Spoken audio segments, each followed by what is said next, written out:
दैनिक आहार है वचन का प्यारा उपहार। रोज का है ये आत्मा का पोषण संसार। हर शब्द में छुपी है ईश्वर की पुकार। आओ सुनो समझो जीवन में लाओ प्यार।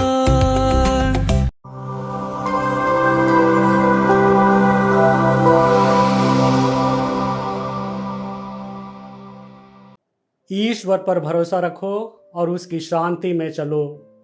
प्रिय भाई और बहनों, आज 12 मई के इस दिन हम याद रखें कि हमारा जीवन हमारे हाथों में नहीं, ईश्वर के हाथों में सुरक्षित है।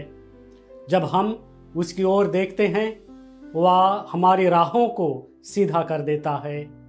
इसलिए डर में नहीं, विश्वास में चलें। शिकायत में नहीं, प्रार्थना में रहें। और निराशा में नहीं, आशा में जिए। ईश्वर आज भी अपने बच्चों के साथ है और उन्हें कभी निराश नहीं करते और कभी नहीं छोड़ते। जब सांसारिक सहायता विफल हो जाती है तो स्वर्ग की सहायता हमेशा उपलब्ध रहती है। ईश्वर को एक बार पुकारने से ही उसकी उपस्थिति, उसकी दया और उसकी शक्ति आपके पास आ जाती है। भ्रम और अभाव के बीच भी ईश्वर की वाणी फुसफुसाती है। प्रश्न यह नहीं है कि वह बोलता है या नहीं, बल्कि यह है क्या आप उस पर विश्वास करेंगे और उसका अनुसरण करेंगे। प्रिय भाइयों बहनों, आज के सुसमाचार के आधार पर मैं 4 बिंदुओं पर अपना मनन चिंतन रखना चाहता हूँ। पहला, ईश्वर हमारे जीवन का मार्गदर्शक है।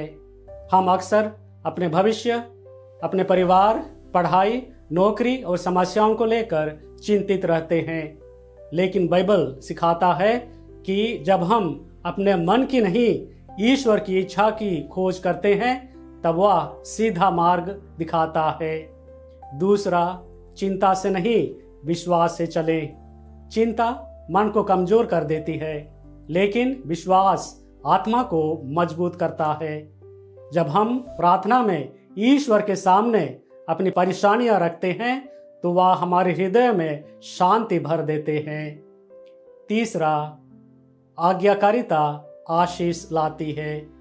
ईश्वर की आवाज सुनना ही पर्याप्त नहीं है, उसके अनुसार अपना जीवन भी जीना जरूरी है। जब हम सत्य, पवित्रता और प्रेम के मार्ग पर चलते हैं तो हमारा जीवन दूसरों के लिए गवाही बन जाता है। चौथा, कठिन समस्या में भी ईश्वर साथ है। कभी कभी हम उत्तर तुरंत नहीं देखते, पर ईश्वर अपने योजना में काम कर रहा होता।